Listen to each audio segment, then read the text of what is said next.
But that's why I just don't like the comparison to like this Jewish question stuff to like people saying slurs, because I think the Jewish question stuff is a lot scarier and it's starting to get a lot more mainstream support. So yeah, I agree with you. People are talking about it. Wait, what do you mean by the Jewish question stuff? Like, so like broadly speaking, there's this concept called the JQ, the Jewish question. And the question is like, what do we do about the fact that Jews are running everything in society? And the answer usually involves some form of like genocide. Like we have to get rid of them. Like they're gonna fight for their ability to with society. They're gonna oppress everybody. They're controlling all the levels of society. Like we have to violently go against them. In Nazi Germany, there's like concepts called like cultural Bolshevism. This idea that like Jewish people. Well, do Jewish people even have a country? Israel. Yeah, they got Israel, bro. Yeah. Well, I was hoping to talk to you today about men and women's relationships, if that's okay. Hey, so let's do it. Yes. Specifically black women. I figure I'm an authority on this issue. Hell yeah. You were in a music video once, right? Yes, I was. A couple music videos. Looking forward to these midterms, tons of stuff going on. Talk to us. Catch us up about it. I've heard bad things about the House. Very bad things. Well, you can kiss democracy goodbye in about 2 days. So that's going to happen. No, I don't know. I'm actually pretty optimistic. I think people are sleeping on the youth vote, something that we can always count on, right? But I think there's a lot of young people out there that want to come out on Tuesday that are not planners. When I was in my early 20s, I did not show up to vote 2 weeks early. I would show up the day of if I remembered. So a lot of these young people I think are going to come out. But have you been paying attention to the early voting at all? Nope. Okay. Well, Democrats have done pretty damn well. A lot of people have voted early, matching 2018 numbers, and even in some contested states like Georgia, matching 2020 numbers. So there's a lot of excitement out there, and people are engaged. And so things are looking pretty good in some places and a little bad in others. But we can talk about all of them. Where do you want to start? Well, I guess we could start with the House if you want, since you brought it up first. So Republicans have a 5-seat advantage. So it's not exactly difficult for them to take over the House. And when you say a 5-seat advantage, that means that 5 more Democrat seats are up for re-election than Republican ones? Is that what that means? No, that right now we have a 5-seat lead in the House. So they only have to flip 5 to take control. Oh, sorry. Okay. Gotcha. Okay. Yeah, there's actually 35 seats that are considered a toss-up per Cook Political Report, 25 Democratic-controlled seats, and 10 Republican. So they have an advantage there. So it's not a heavy lift for these guys to flip the House. But the question is, if they do flip the House, what will their advantage be? Will it be 10 seats? Will it be 20 seats? There's a big difference between having like a 40-seat advantage and having a 10-seat advantage, for example. They got to deal with people like Marjorie Taylor Greene. How are they going to navigate? How are they going to lead their caucus? How are they going to agree upon anything? So it might just be chaos if they don't have a big lead. So that's first. Second of all, in 2018, we got 40 seats. Nobody's talking about the Republicans getting 40 seats. This should be a total layup for these clowns, but somehow they blew it, and Democrats actually have a chance to possibly hold the House. It's a slim chance, or at best, keep the Republicans at bay with just having a small lead. So the fact that we're even competitive right now with inflation at a 40-year high, gas prices up, crime rampant, I mean, it's incredible. I think the Democrats have done an amazing job with the cards they've been dealt. Now, listen, I see the hopium in the chat. I get it, but I am always an optimist, man. I'm always going to look for the silver lining. It's not for everybody, but that's how I roll. If Republicans win in the House, are we just done passing legislation for the next 2 years, or? Yeah, we're not going to pass any legislation for 2 years anyways. We're going to be in presidential election mode for 2 years, so I wouldn't expect anything to get passed anyways. Now, if Dems hold control of the House and we hold the Senate, then there's a chance if we increase our seats in the Senate, we eat the filibuster and we actually do some stuff like codify Roe v. Wade, pass pro-union legislation, make the child tax credit permanent, which is something I heard you talking about pretty recently. Is there any desire on the Democratic side to get rid of the filibuster? Yes. Supposedly, there's just these two fools standing in the way with Manchin and Sinema, though I believe there's a couple more who are hiding behind them, like Chris Coons in Delaware. And there's even an independent besides Bernie who's in our caucus, Angus King in Maine. So I think there's a little more seats we have to flip to get rid of the filibuster. But there is the energy there for sure, especially with Roe v. Wade being overturned. Is What do you Roe v. think? Wade still on anybody's minds? So it has faded a bit for sure, but that's per polls, you know? I mean, I imagine who the hell's taking polls? I know this is like kind of an age-old argument. It's a little desperate, but I don't know about you, but I get an unknown number calling me, and if I even answer, can you answer questions for 20 minutes? That's not something I'm normally going to do. So Yeah, this I is can't starting to- imagine that. This is starting to sound like Cope. Oh no. Well, I can't imagine that there's like these demographics are being in the polled, you know? I know they weigh for this stuff, but still, it just seems weird. And have you looked at the polls? They're all over the place. Polls are a total mess right now. Yeah. Who's this third person we have here? I don't know, this JiDion? My name is DeMarcus. Oh, what's up, man? Nice to meet you. Nah, I don't want to fuck up the flow of your guys' conversation. You guys continue. What's up? This guy goes to live action role play traditional Southern events. He shows up as a slave. Oh, based. That's a way to introduce me, Dusty. Well, Are you a fan of Doug Mastriano? He likes to dress up as a Confederate soldier, Republican governor for Pennsylvania candidate. Oh, for real? Yeah. Wait, does he actually? Yeah, there's like a picture of him where he went to some sort of like, as a Confederate soldier to some sort of role play thing. Oh shit! Maybe it was JiDion was at the event. Damn. What's your name, my friend? I go by I'm Really Important, I'm really but my name's important. Guy. Guy, what's a good guy? I love that movie, all Guy. I don't know that movie. I do know the 90s group, though.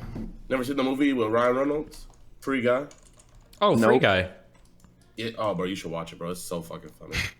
It's not that funny. It's okay. But what's up? How you doing, Witty? Witty and JiDion. Well, I guess Witty is okay. Well, yeah. How you doing? How's life been? It's been great, man. I just need your wisdom. Uh-oh. All your What's all your going- liberal wisdom is just amazing. So I just had some questions. What's going on, buddy? Hopefully for you too, Guy. What do you guys think about this Kanye, Kyrie anti-Semitic thing going on? Like my whole For You page is just taken over by it. I wish that there was space for people in the black community to have hard conversations about how the black community feels about Jewish people.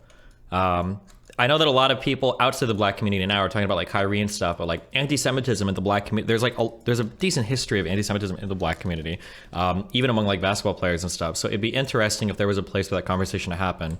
But obviously it's pretty scary when you've got like Ye and now you've got Kyrie like saying some pretty wild stuff.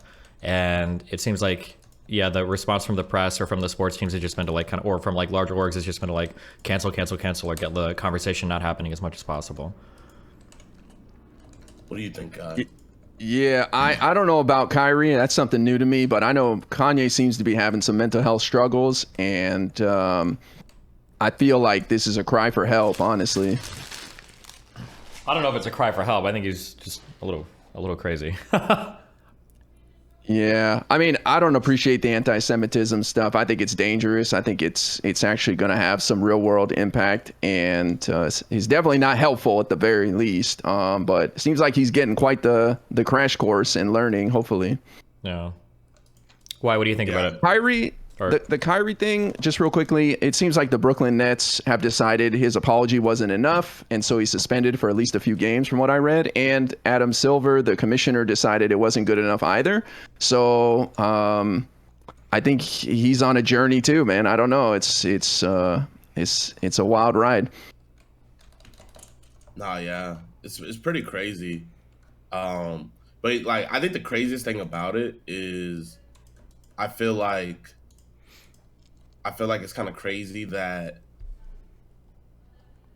when it comes to like anti-Semitism, I feel like the media takes it a whole it's different than I think any other type of like someone saying the N-word, or it's almost like a complete shutdown of like how they handle it.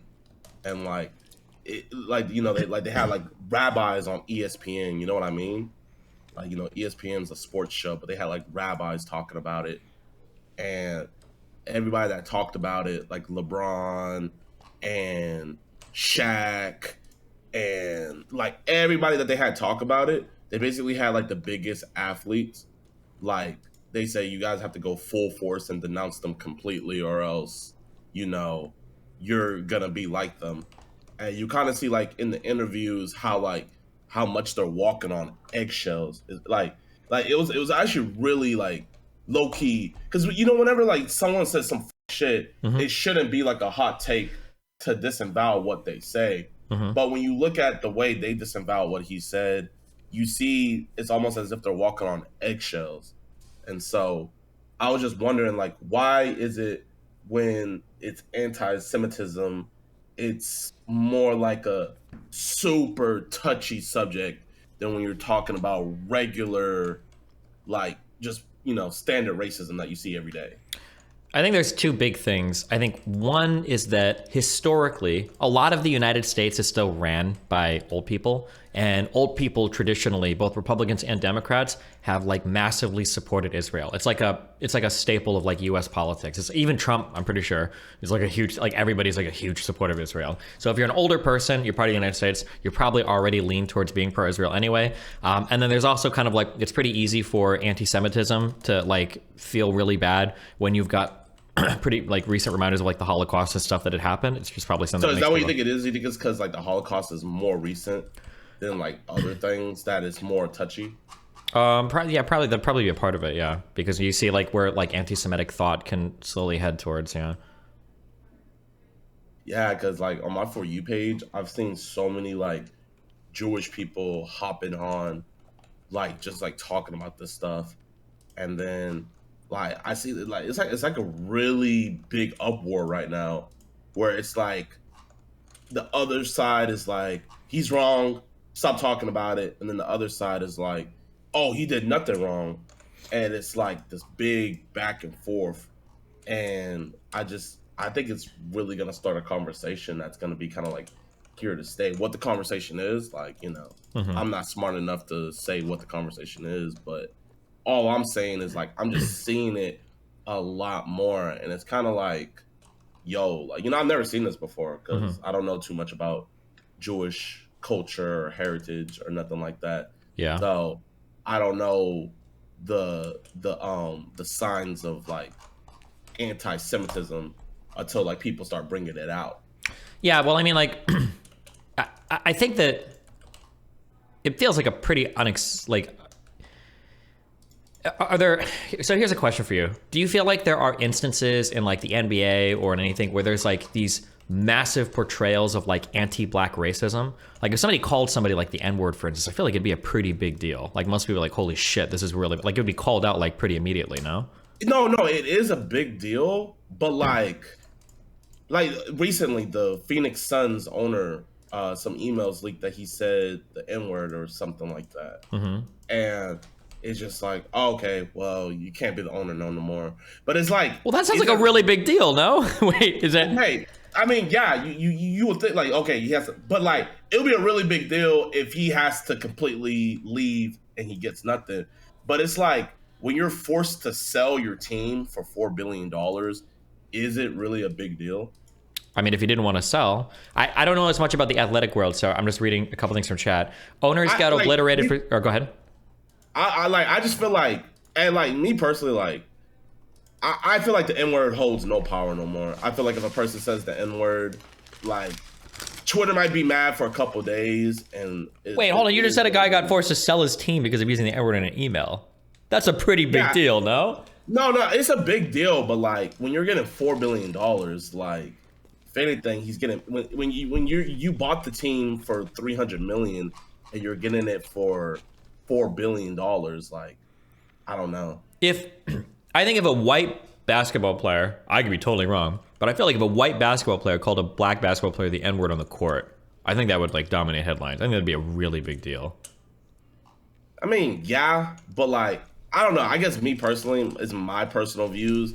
I don't look at racism as, like, I don't get overly emotional when someone says like the N-word or something like that. You know what I mean? Like, I'm not like, oh shit, they called him the N-word, I gotta be on Twitter like nonstop about this. Yeah, but I think it's because we kind of broadly agree in society that like racism is bad, and like what Kyrie and what Ye are doing is like, imagine if there was a basketball player that was tweeting out about how like maybe black people need to be back in the fields, and maybe the way society's right now, like, do they need to vote, like, et cetera, et cetera. Like, that's kind of the equivalent of starting to get into like JQ, like Jewish question related stuff. Like that type of stuff is just not acceptable. Like no one would say that. Nobody's saying this. That would be like insane. I actually watched the documentary because I feel like they fucking were promoting the shit out of it. And I was just like, fuck, I want to see what it's talking about. And then like, I'm not gonna lie, like they were fucking quoting Hitler and shit in that hoe, and it's just like, you know, if you're quoting Hitler, that's not a good sign that your documentary, like if you're quoting Hitler to support something, that's not a good sign that what you're promoting is a good thing. But like, I feel like a lot of people didn't even like watch it. They just heard, you know, oh, okay, this is bad, so let me just hop on it. And then also, I also feel like, you know, obviously Kyrie should get some blame for promoting something that's hateful, but it's just like, why is it still up? You know what I mean? It's like you have like it's like why are you promoting the thing and like talking about it every single day? If it's so bad, why do you keep on promoting it, and why? Well, I think it's bad. I think the crazy thing is literally number one on Amazon right now. Yeah, well, I think the crazy thing is that right now, like the reason why people are talking about it is because it seems like there's almost like mainstream support for like anti-Semitism coming back, which is really scary. Like you're starting to see Ye, arguably the biggest and most influential musician in the world right now, like doing full on, like almost like Nazi talking points. And then you're starting to see major athletes do it. And they basketball players kind of had some of these positions, and they haven't, it's not as public. And you're starting to see more and more people kind of like open up to this. And I think that's a very scary thing because we see where that type of stuff like normally leads, right? Yeah, like definitely. multiple times in human history that's been like time to kill all the Jewish people again. Like it's been like, you know, it's been 50 years, time to do another. I completely see how Jewish people see how this is leading back to like the same thing that was being talked about like in the 1930s or whatnot. Well, not even just in the 30s, to be clear. Also, it's like this is a worldwide thing. A lot of people like to kill Jewish people. But sorry, go ahead. Nah, I was just wondering like why. I don't know what I'm wondering, but like just JiDion, don't let Destiny gaslight you. Oh no. What do you think about all this, Abba? Do you feel JiDion, listen, these guys are gonna sit here and they're gonna tell you like, yo, you're imagining it, but like, no, the media uproar when the anti-Jewish wait. is These guys exponentially worse. Do not let these guys convince you otherwise. You are correct in what you're seeing. The media attention when an anti-Jewish comment is made is exponentially worse than when an anti-black comment is made. And don't let them tell you. No, I can. Wait, hold on. No. I can prove this. Do you see what I'm saying? Wait. I can prove this wrong. I can prove this wrong with one example. Okay. A guy that was on the Scuff podcast a few times, so I'd say a close friend of mine. NBA player, that Myers dude. He used an anti-Semitic slur, kike. He used it on stream. He just shouted it at some player. I guess he didn't know it was anti-Semitic, but he did it, and he got fined and I think suspended for a game. But nobody talked about it. That's anti-Semitic, but there was no mainstream coverage about it. Nobody freaked out because it was just a slur. That's it. Same thing with like saying the N-word is just a slur. But if you had a player that went on stage and started talking about like we need to bring back slavery, and you had like major figures supporting it, that would get a ton of coverage. But nobody does that because people know that's fucked up. We're not going to go back to slavery. But like you've got these like NBA players and Kanye are flirting with like JQ shit. Like that's some pretty insane. Oh, Myers might have gotten dropped from his team too. Sorry, but still, like equivalent of like a slur. There wasn't like huge mainstream media coverage around it, right? But I think it's because the JQ shit is like a whole boatload conspiracy. It's not just a dude saying a slur. I think a player last year or 2 years ago got suspended for a game for calling someone like a white boy or something like that. Sure. Montreal Herald. I think he got suspended a game or two. Well, Abba, what do you think? Hey, JiDion, I think what you think. I'm in the same boat, bro. I see what you see. Really in the same boat? You're gonna go with that analogy, Abba? Okay, buddy. Yeah, that's it. Analogy I'm gonna go with. Yo, chat. I wanna ask chat. Like, I feel like it's very ignorant to compare different people's struggles. You know, I feel like every culture, every race, every religion's been persecuted in some time in history, so I'll never compare. But like, I just feel though it's like maybe it's because more I don't know. Like I just feel the media coverage that's happening today is different when other things happen, when other people say certain things. And Okay. I feel like Hold on, JiDion. Like it's covered differently a little bit in the media. JiDion, what did Kanye say that was bad? Tell us about Jews. If you listen to those comments, I want you to tell us. What did he say that was bad? I'm not gonna lie, I can't really tell you because I just see clips on TikTok, like you know what I mean? So like I can genuinely not tell you exactly what he said. So if someone can give me like a quick rundown of like what he said, like I can give you my opinion, but like I just genuinely cannot give you like, oh okay, all he said was blah blah blah. All I know about Kyrie is that Kyrie just shared the link to that book. And then he doubled down when asked about it, right? Okay. I guess I would ask you guys, do you think that there would be a similar blowback if somebody started talking about race realism in like a public way, right? Because we saw this kind of happening with the 90s with the bell curve coming out and all of that. There was a lot of controversy around it. I feel like if we saw like race realism being talked about in a mainstream matter or one of these people kind of spouting it, I hope that we would see the same kind of blowback. Okay, wait, I'm dumb as fuck, so can you tell me what race It's the stuff that Nick Fuentes was talking about. Like the idea that like black people are that shit cray. But that's I just don't like the comparison to like this Jewish question stuff to like people saying slurs, because I think the Jewish question stuff is a lot scarier and it's starting to get a lot more mainstream support. So yeah, I agree with you. People are talking about it. Wait, what do you mean by the Jewish question stuff? Like, so like broadly speaking, there's this concept called the JQ, the Jewish question. And the question is like, what do we do about the fact that Jews are running everything in society? And the answer usually involves some form of like genocide. Like we have to get rid of them. Like they're going to fight for their ability to with society. They're going to oppress everybody. They're controlling all the levels of society. Like we have to violently go against them. You know, in Nazi Germany, there was like concepts called like cultural Bolshevism. This idea that like Jewish people. Well, do Jewish people even have a country? Israel. Yeah, they got Israel, bro. Yeah. Which belongs to Palestine. I'm just playing. Isn't that like a tiny country though? So like compared to like the rest of the world. Yeah, but it's So got why a are lot people of like people, so like they're rich. why are people so scared of them? There's a lot. It's a complicated. Like aren't they a tiny country? Like why are people? It's a tiny country, but it's arguably like a Jewish ethno-state that has massive military and geopolitical power because it's like one of the most important allies of the United States. And there's a lot of other countries in the Middle East, predominantly Arabic countries, that really don't like Israel. And that's why there's a big fight over what ought to happen within the state of Israel and how it should be ran in relation to the interests of both the Jewish people that live there and a lot of the Arabic people that live in and around Israel. But it's a super complicated issue. Okay.